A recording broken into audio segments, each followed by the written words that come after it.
I'm very happy to be talking with our very special guest, one of my favorite all-time artists, Mr. Robyn Hitchcock.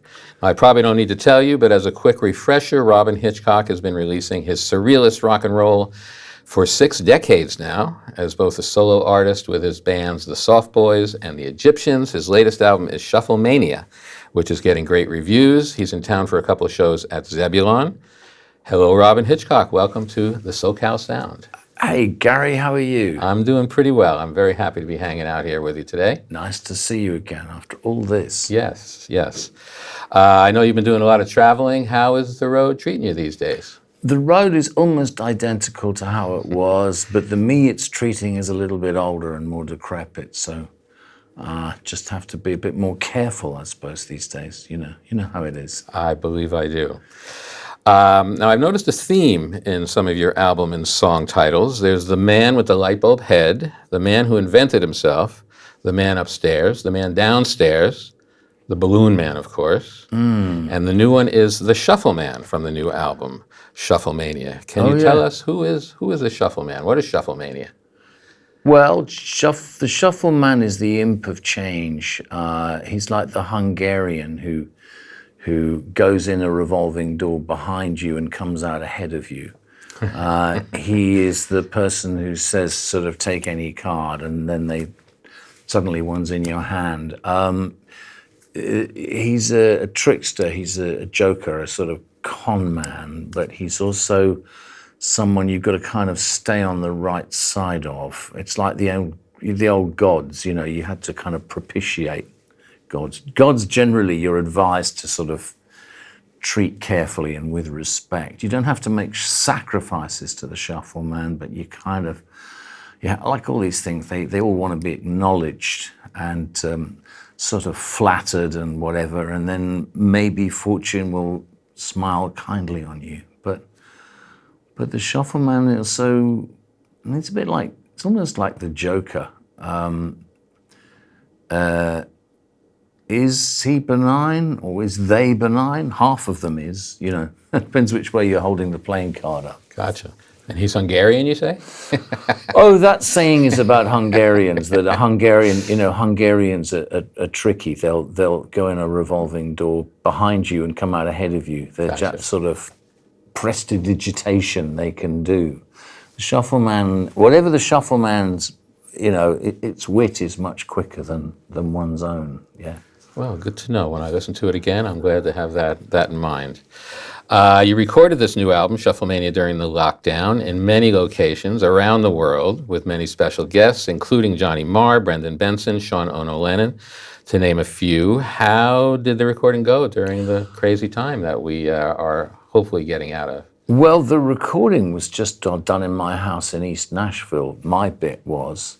But then their bits were all done where they were locked down in their compounds and modules across the world. So you had, Davy Lane down in Melbourne, Australia, and Sean Lennon up in upstate New York, and Brendan Benson was actually just 2 miles from me up the road in Nashville. So some of them were quite local.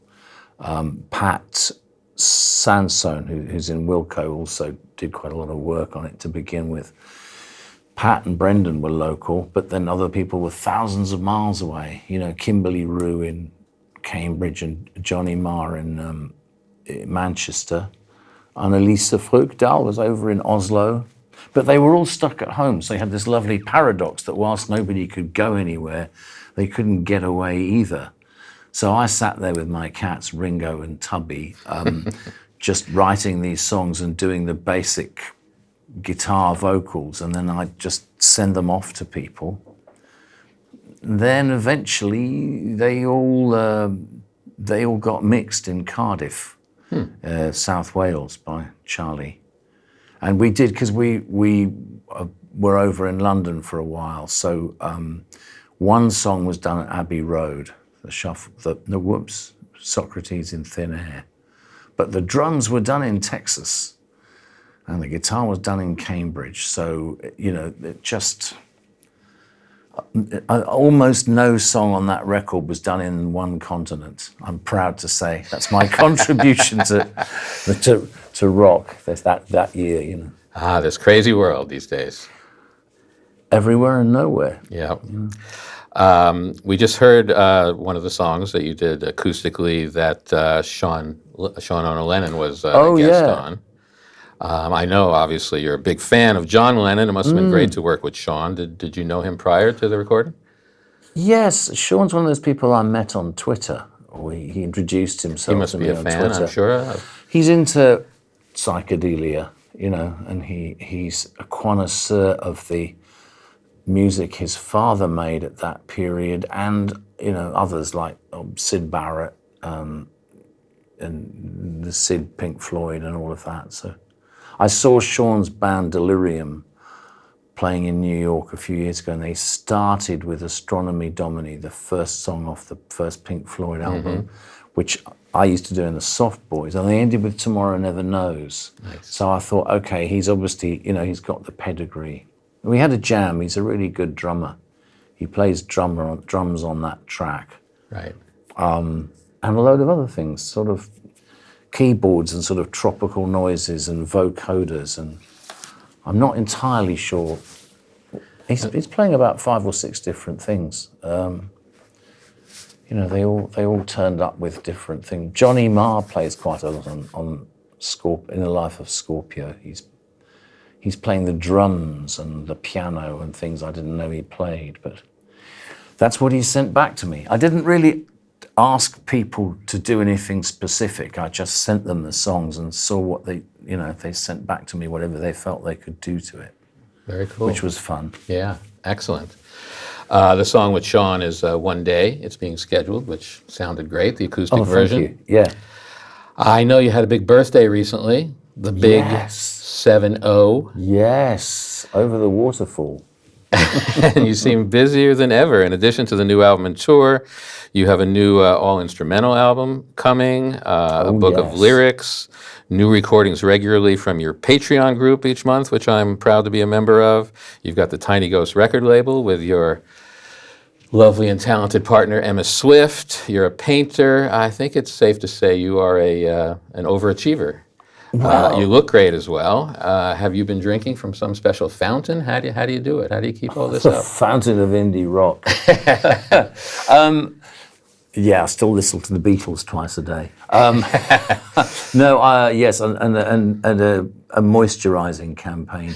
I think Emma has an awful lot to do with everything. Once the pandemic kicked in, within 2 weeks, she had us doing that weekly show, which is now live from Tubby's house. Right. But that was live from Sweet Home Quarantine, which is basically her and me chatting and me playing a few requests and her harmonizing. she's a fantastic singer. Beautiful. So she's on that record as well.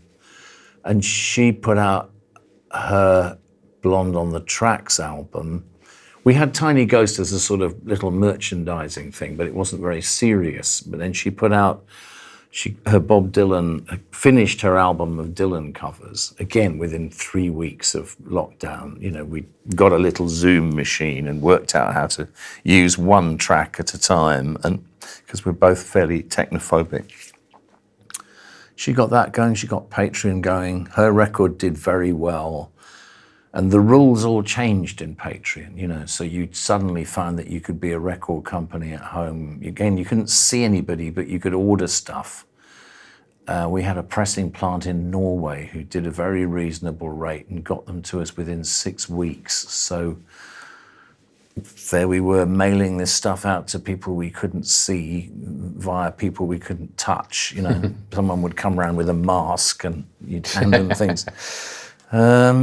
And so then I decided to do Shufflemania, because she got the distribution in place. But Shufflemania, the queue to press records had gone up to 10 months. So that album was actually ready nearly a year before it came out. Wow. Whereas Blonde on the Tracks was really quick. So sorry, these are the facts that preoccupy the family head, along with, Ringo and Tubby and keeping the menagerie going. Yeah, we're insanely busy. It's true. Well, that's great. That's great. I mentioned you have an instrumental album, Life After Infinity. Tell me about that one. Life After Infinity. Well, I've been playing instrumentals for longer than I've been writing songs. You know, starting in the late 60s, I'd do these sort of faux Indian guitar noodles, which was sort of fashionable then, really. People like Roy Harper and the Incredible String Band and George Harrison, all that, you know, crudely called Indian-esque stuff. Mm-hmm.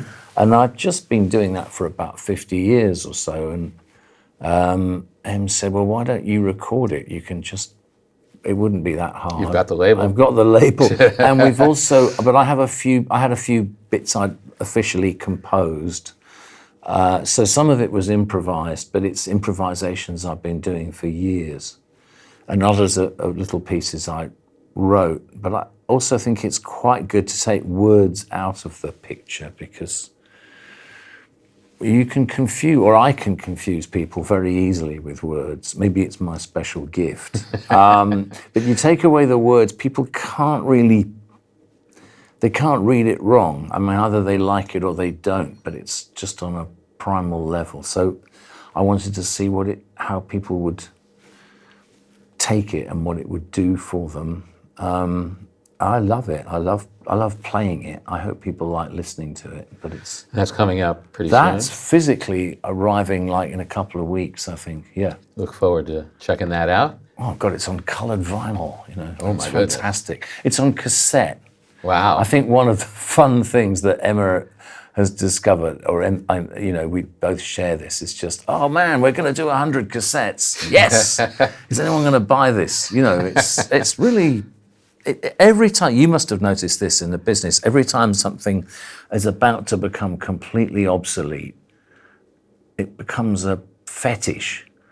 You know, the cult of the cassette and now the CD. And, you know. Well, I look forward to hearing that. I'm sure it'll be coming soon. I know you are a great lover of rock and roll history. You've talked eloquently about your love for Syd Barrett, the Beatles, Bob Dylan. You know, I feel you're like a big fan, just like all of us. Yeah. Now you're on tour. What's playing on the cassette player in the van these days? Well, actually, I wish it's Bart, who's driving the van at the moment, was playing all instrumentals actually yesterday, and then when we got to what's the range of mountains at Bakersfield called? The Great Divide. You know, there's little mountains. The Mount Bakersfield. You know, that where Western swing came from centuries ago. That moved over to the Byrds, so we had Byrds for the last hour and a half. The Byrds? The Byrds. Stuff I'd heard, stuff I'd never heard. You know, Crosby recently passed away, and he was a really good singer. It wasn't always his own best publicist, but he was actually an extremely talented guy, probably the most interesting musical member of the Byrds. Even if McGuinn's sort of stamp of the 12-string and things was the signature, but I loved all that. So but I very seldom get to play with the band, because Kelly Stoltz is opening the show. He's also one of my favorite songwriters, based in San Francisco. He's also playing drums in my outfit, which includes Kurt Bloch from the Young Fresh Fellows and the Fastbacks, and Scott McCoy's gang up in the Northwest, you know, and Bartholomew Davenport from way down here in LA, who appears in all sorts of places. So it's just coalesced, this three-piece. So we're going back from, you know, soft boy stuff up to Shufflemania. Funny thing about this business, particularly when you actually get into the rock and roll bit of it, the bit of things I can't even see. People have to plug things in for me now. I can't lift amps. I just pulled my back, you know, and so I'm pretty at other people's mercy, but people always seem to step in. So somehow I'm still up there playing this stuff. And rock and roll is definitely an old person's game now, you know. somehow there's always those people 10 years ahead of you who are still there, and they've gone over many waterfalls. But, Jagger, Richard, Dylan, McCartney, Ringo, Rod Stewart, they're all a decade older than me, and they're still... The Who? I just saw The Who recently, yeah. How was that? It was great. It was really good. Dolce sounded good. Pete was on fire with his guitar. Really? Yeah. Does he still do the windmill with the arms? He does the windmill occasionally, not quite as ferociously. No smashed guitars or anything like that, but he was definitely having a good time up there and sounded great. They're putting out a live album. I don't know that really? I need to have a new live album from The Who, especially after some of the live albums they've done in the past, but the show was great. The show was a lot of fun. Wow. I heard they didn't do anything before Tommy. Is that right? Somebody saw him. That could be true. I don't recall any of the older tracks. I saw them about 10 years ago, and they were still doing a couple of things up. Oh, like Anywhere, Can't Explain, those sorts. But classics. Yeah, well, I remember Dolce saying in Cream magazine. Did you ever read that? Yes, in the 70s? It's back. They're up and running again. Are they? Cream, yeah. Wow. God, I remember just a quote from Dolce saying, "We'll be rocking in our wheelchairs." And at this point, they were probably 32, 33, It's interesting, those guys in their 30s were saying, how they're getting older and, and now it's, 30, 40, 50 years later, 40 years later, they're still rocking. Yeah, I mean, they got Bart and Kelly, the guys in my band, I think of them as the young guys, but they're both over 50. So, it really is senior citizens parade. Yes. I have a question from a listener. Oh, yeah. A question from Jeff B. from San Clemente, California. I believe I might enjoy Robyn's surreal and hilarious between-song banter as much as his songs. As a performer myself, I want to be able to do this too. How do you do it? How do you tell these stories that you come up with at your shows? It's just mind-blowing. I think it's going on all the time, but most people can't access it. I mean, I've only ever been me in this life, so I don't know how other people think. But the mechanism that creates dreams, which seems to be an almost random mental process, because dreams are so irrational, they seem to have so little connection to the way people normally live. I think it's going on the whole time, and I've just accessed it so much. I've got a very thin line between my conscious and my unconscious. So this means I'm really bad at filling in forms and tax returns. I can't drive. There's lots of things people could do that I can't. It's really difficult for me to do that. Bank transfers and things. But I can access just what's going on in the back of my head. And if you're on stage, you get a bit of adrenaline. So it's not like I walk up to the cactus and start ranting at it or anything, But I, in a funny way, I think it's a thing you can just sort of practice and you get used to it. But it is, I've got a very thin portal.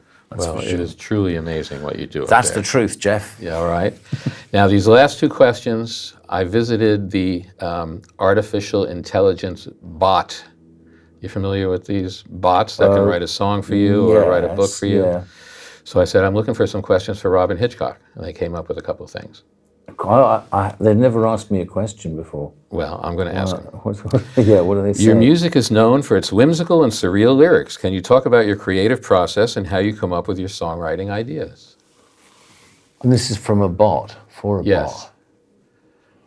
bot. Okay, bot. Well, you have access to all the known information in the world. It's like the Tower of Babel in the old story. So all you have to do is access everything and then randomize it. And if you don't like that, you simply prune it down until you do like it. So you start with chaos and you make a little bit of order.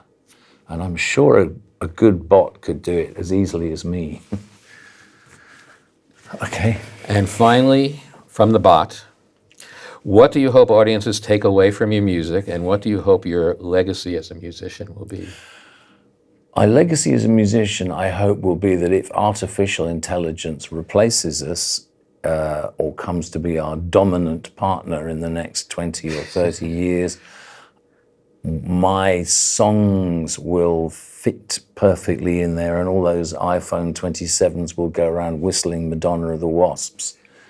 And furthermore, they'll all be able to write songs like me, and so the way I write songs will actually become the legacy of human songwriting, along with, of course, all the other songs.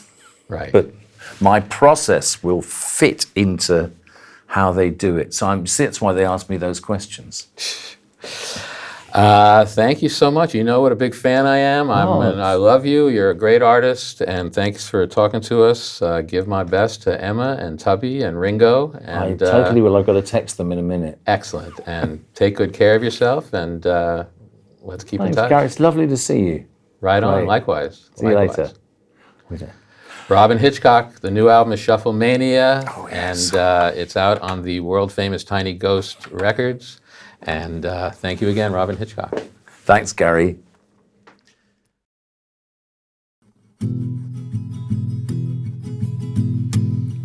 I don't know many actors or what an actor knows.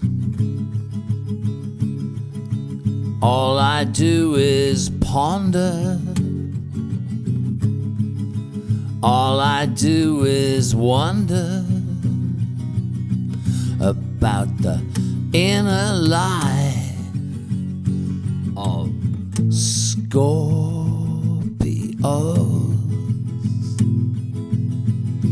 No, I don't know many actors,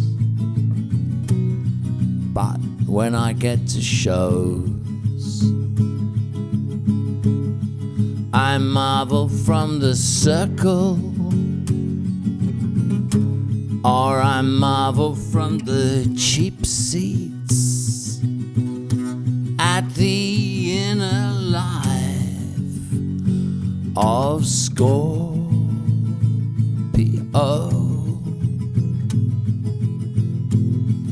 It's hard to read an actor. They're a book that's quick to close, but nobody's escaping. Nobody's escaping from the inner life of Scorpio.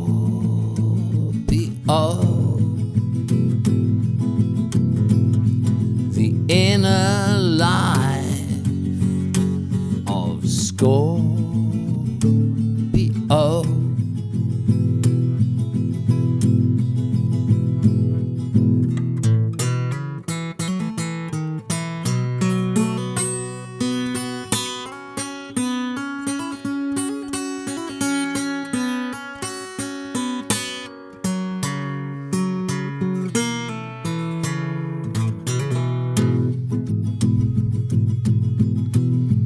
The ripple on the surface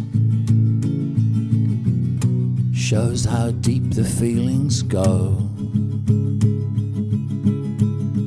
It racks your very being, and it rocks your way of seeing. It's the inner life of the Scorpio.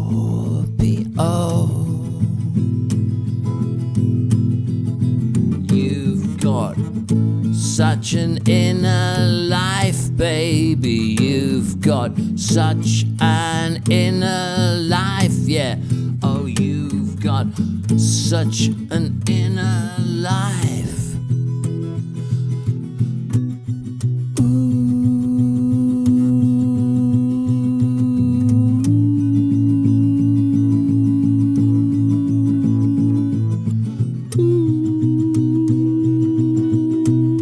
Like every dream companion, they'll sting you on the nose. It's some kind of voodoo. They hurt more than you do. It's the inner life of the Scorpio.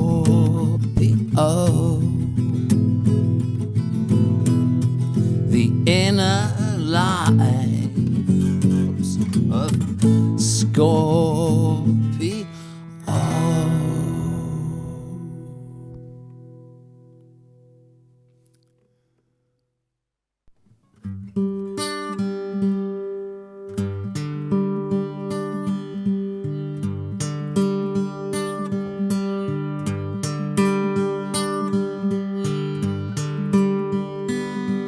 With a growing sense of dread and a hammer in my head, fully clothed upon the bed, I wake up to the world that lately I've been living in. There's a cut upon my brow, I must have banged myself somehow, but I can't remember now. And the front door's open wide, lately I've let things slide. I go to the bin, throw the laundry in, pick out the cleanest shirt. When all at once my heart is seized by exquisite hurt.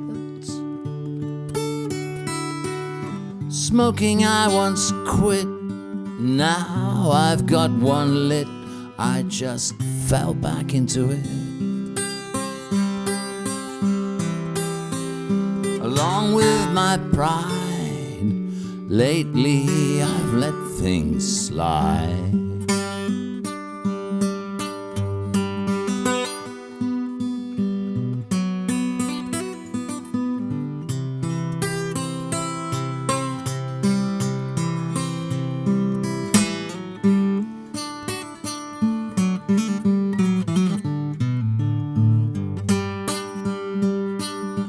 I go to the bin, I throw the laundry in, and I pick out the cleanest shirt. When all at once my heart is seized, but I don't really hurt. That untouched takeaway I brought home the other day has got quite a lot to say. The evidence is clear on every side, piled high and wide, about how lately I've let things slide. I'm just about holding on, but lately I've let things slide.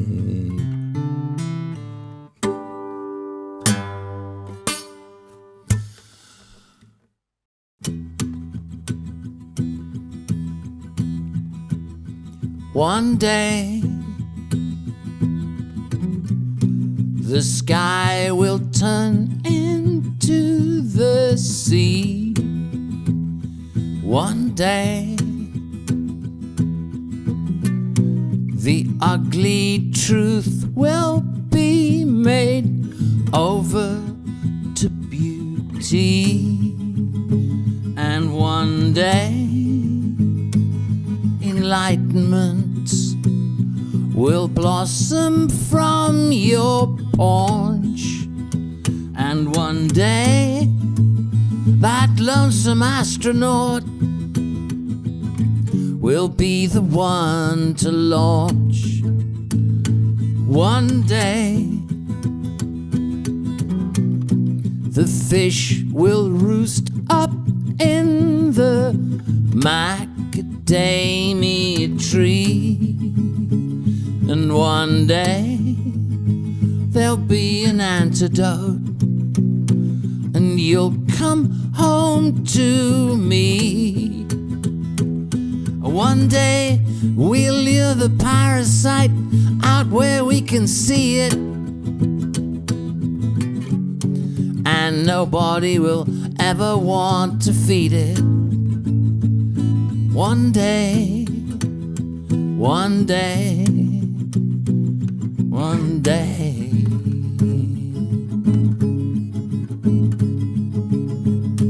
One day, the pretty sufferers will climb out of their hole, and one day the sun will shine on their disjointed souls. One day, when you are empty, you'll discover just what full is. And one day, the human race will not be run by bullies. One day, one day, one day, one day, the engineers will come and start up your machine, and I'll develop feelings for everyone I've seen. One day, the color of your skin won't be the great divide, and one day you'll care how other people feel inside. One day, one day, one day, between your life and death, don't hold your breath.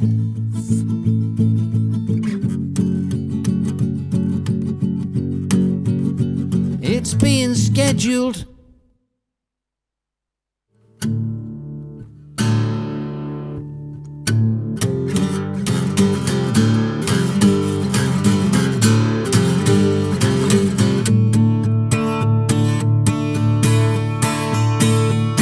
Be up at sunset. It's time to take that tram. That midnight tram to nowhere. Nowhere is my jam.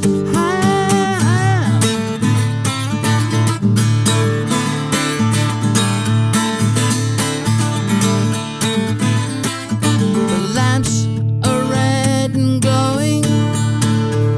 She slows down like a bride.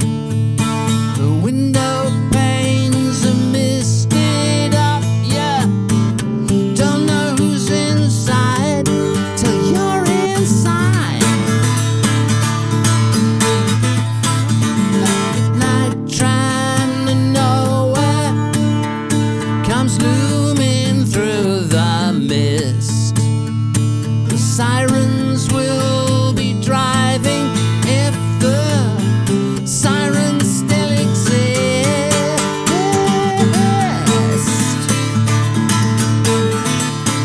Let's ride, let's ride, let's ride.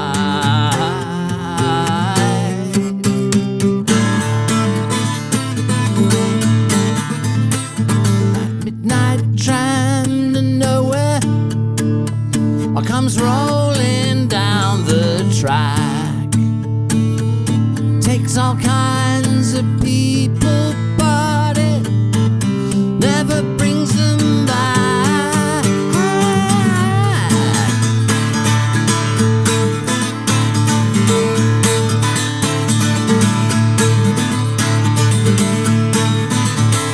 Tonight I'm in this kitchen.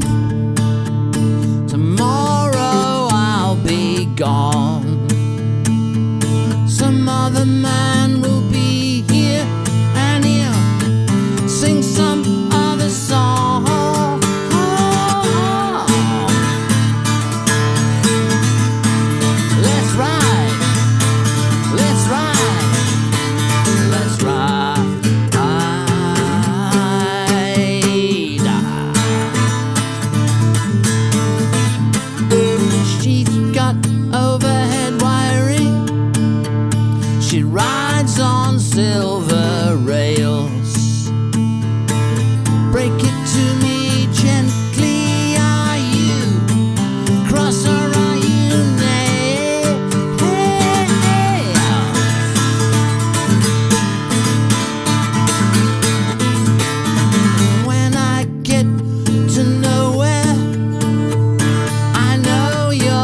nowhere.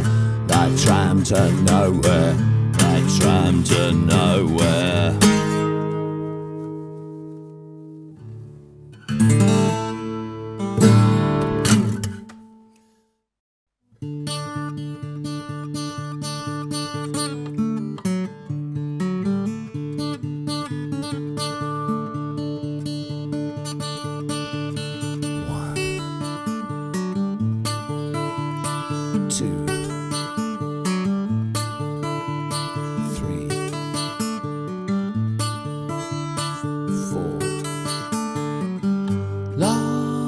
Madonna of the Wasps, I wonder where we crossed. I wonder where she lost me. Lost Madonna of the Wasps, she's dying in the frost. I wonder what she cost.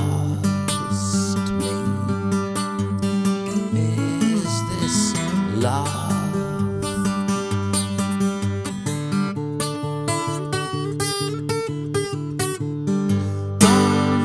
Madonna of the Swans, she waves a magic wand, and then she settles on me.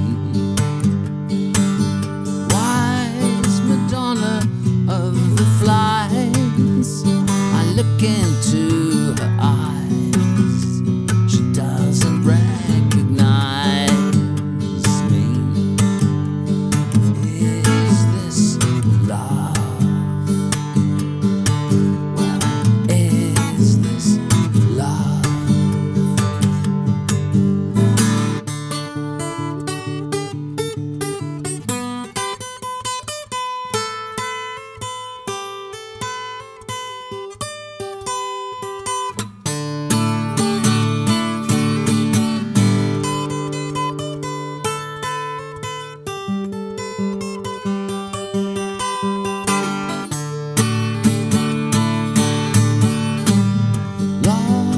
Madonna of the Wasps, I wonder